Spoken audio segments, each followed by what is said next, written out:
வணக்கம். இன்று இந்தியா எப்படி சுதந்திரம் அடைந்தது என்று பார்ப்போம். முதலில் 1498 போர்ச்சுகீஸ் வணிகர் வாஸ்கோ ட காமா இந்தியாவுக்கு வரக்கூடிய கடல் வழியை கண்டறிந்தார். அவர் இந்தியாவுக்கு வந்தவுடன் இந்தியாவின் செழிப்பை பார்த்து பிரமித்துள்ளார். அதனால் இந்தியாவில் ஒரு சில பொருட்களை மட்டும் வாங்கி சென்றுள்ளார். மீண்டும் 1500 அவர் 13 கப்பல்களுடன் இந்தியாவுக்கு வணிகம் செய்ய வந்துள்ளார். இது பிரெஞ்சு, டச் ஆகிய நாடுகளும் இதை பின்தொடர்ந்து வந்துள்ளது. இது 1600 பிரிட்டிஷ் பேரரசுக்கு தெரிய வர 1600 பிரிட்டிஷ் பேரரசும் இந்தியாவுக்கு வந்துள்ளது. உடனே இந்தியாவின் செழிப்பை பார்த்து பிரிட்டிஷ் பேரரசு கிழக்கிந்திய நிறுவனம் என்றும் நிறுவனத்தை பெங்காலில் தொடங்கியுள்ளது. இது மிர்குசிமுக்கு ரொம்ப உறுத்தலாக உள்ளது. அதனால் மிர்குசிம் பிரிட்டிஷ் பேரரசிடம் அவர்கள் தொழில்நுட்பத்தை ஆரம்பித்ததுக்கு வரி கேட்டார். ஆனால் பிரிட்டிஷ் பேரரசு அதுக்கு மறுத்துள்ளது. அதனால் மெர்குசிமுக்கும் பிரிட்டிஷ் பேரரசுக்கும் மிகப்பெரிய வாக்குவாதம் நடந்துள்ளது. இது வாக்குவாதம் போராக போய் இந்த போரில் மெர்குசிம் தோற்று பிரிட்டிஷ் பேரரசு ஜெயிச்சுள்ளது. ஏனென்றால் மிர்குசிமின் தளபதியே அவருக்கு துரோகம் செய்து விட்டார். மிர்ஜாஃபர் அவர்தான் மிர்குசிமின் தளபதி. அவர் பிரிட்டிஷ் பேரரசிடம் கைகோர்த்து அவர் இராணுவ வீரர்களை அங்கேயே கோட்டையிலே விட்டு வந்துள்ளார். அதனால் மிர்குசிம் தோல்வியடைந்தார். அதனால் பெங்கால் முழுவதும் பிரிட்டிஷ் பேரரசு கையிலே வந்துள்ளது. பிரிட்டிஷ் பேரரசு பேராசைப்பட்டு ஒட்டுமொத்த இந்தியாவையும் தன் கையுக்குள்ளே அடைக்க வேண்டும் என்று அதிகமான நாட்டுக்கு போர் தொடங்கியுள்ளார். ஒரு சில போரில் ஜெயித்தார்கள், இன்னும் ஒரு சில போரில் தோற்றார்கள்.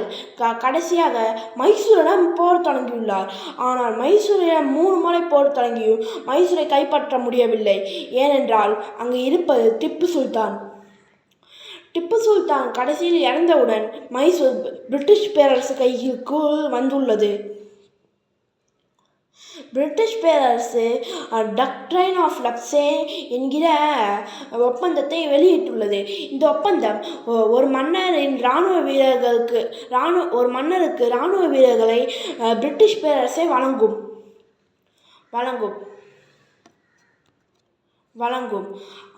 ஆனால் அந்த மன்னர் அவரது பழைய பிரிட்டிஷ் 3 ஒப்பந்தத்தை நிறுத்தியுள்ளது. இது முதல் ஒப்பந்தம். அவர்களது இராணுவத்தின் செலவு அனைத்தையும் அவர்களே பார்த்துக்கொள்ள வேண்டும். முதல் ஒப்பந்தம்.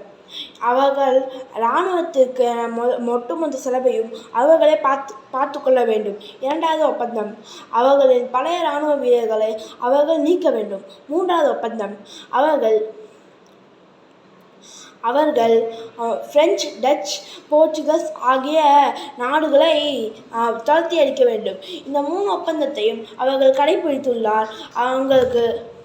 அவர்களுக்கு பிரிட்டிஷ் பேரரசு முழு பாதுகாப்பையும் கொடுப்போம் என்று சத்தியம் செய்துள்ளது.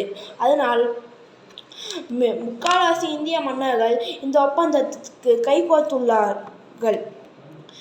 ஆனால் ஒரு சில மன்னர்கள் கைகோர்க்கவில்லை. அந்த மன்னர்களை போரிட்டே பிரிட்டிஷ் பேரரசு வீழ்த்தி நாட்டை கைப்பற்றுள்ளது. இந்த மன்னர்கள் தலைமுறை இல்லாமலே இறந்துவிட்டால் அந்த நாடு பிரிட்டிஷ்க்கு சொந்தமாகிவிடும். இப்படி ஒட்டுமொத்த இந்தியாவையும் 1887 கைப்பற்றுள்ளது. இப்போது இந்தியா எப்படி சுதந்திரம் அடைந்தது என்று பார்ப்போம். மகாத்மா காந்தி, நேதாஜி சுபாஷ் சந்திர போஸ், பகத்சிங், சந்திரபோஸ் ஆசாத் ஆகிய சுதந்திர போராளிகள் தான் நம்ம இந்தியாவின் சுதந்திரத்துக்கு முக்கியமான காரணம். இதில் காந்திக்கு முக்கியமான பங்கு உள்ளது. காந்தி அகிம்சை வழியே கடைபிடித்து வந்துள்ளார். ஆனால் சுபாஷ் சந்திர போஸும் முன்னை அகிம்சை வழியை தான் கடைபிடித்து வந்துள்ளார். ஆனால் பகத்சிங்கை தூக்கில் போடுவதை காந்தியால் தடுக்க முடியும். ஆனால் காந்தி தடுக்கவில்லை. ஏனென்றால் தப்பு செய்தால் தண்டனை வேண்டும். ஆனால் பகத்சிங் தப்பு செய்யவில்லை. போராட்டத்தில் ஒரு சில பிரிட்டிஷ் இராணுவ வீரர்களை கொன்றுள்ளார். அதனால் பகத்சிங்கை தூக்கில் போட வேண்டும் என்று பிரிட்டிஷ் இராணுவ வீரர்கள் கட்டளை விதித்துள்ளனர். ஆனால் வேறு வழியே இல்லாமல் பகத்சிங்கை தூக்கில் போட்டார்கள் இந்தியர்களே. இதில் கோபமடைந்த நேதாஜி சுபாஷ் சந்திர போஸ் அவர் தனியாகவே வந்து இந்திய தேசிய இராணுவ படை என்கிற படையை உருவாக்கியுள்ளார். அந்த நேரத்தில் 2ஆம் உலகப்போர் நடந்து கொண்டிருந்ததால் ஜெர்மனியிடம் கைகோர்த்து எங்களுக்கு சுதந்திரம் கிடைத்தால் நாங்கள் 2ஆம் உலகப்போரில் உங்களை ஜெயிக்க வைப்போம் என்று கூறி ஜெர்மனியிடம் இருந்து ஆயுதங்கள், இராணுவ வீரர்கள் ஆகியவர்களை இந்தியாவிற்கு கொண்டு வந்தார்கள். இப்போ அடுத்து ஜப்பானிடமும் கைகோர்த்து ஆயுதங்களையும் இராணுவ வீரர்களையும் இந்தியாவிற்கு கொண்டு வந்தார்கள். ஆனால் 1945ஆம் ஆண்டு நேதாஜி சுபாஷ் சந்திர போஸ் ஒரு விமான விபத்தில் இறந்து விட்டார். இந்த விபத்து பிரிட்டிஷால் உருவாக்கப்பட்டதாகவும் இருக்கலாம், இல்லை என்றால் எதர்ச்சியாக நடந்ததாகவும் இருக்கலாம். அதனால் காந்தி அகிம்சை வழியிலே இந்தியாவுக்கு 1947ஆம் ஆண்டு ஆகஸ்ட் 15ஆம் தேதி நள்ளிரவு 12 மணி அளவில் பிரிட்டிஷின் கொடி இறங்கியுள்ளது, இந்தியாவின் கொடி ஏறி உள்ளது. இதுவே இந்தியாவின் சுதந்திர கதையாகும். நன்றி.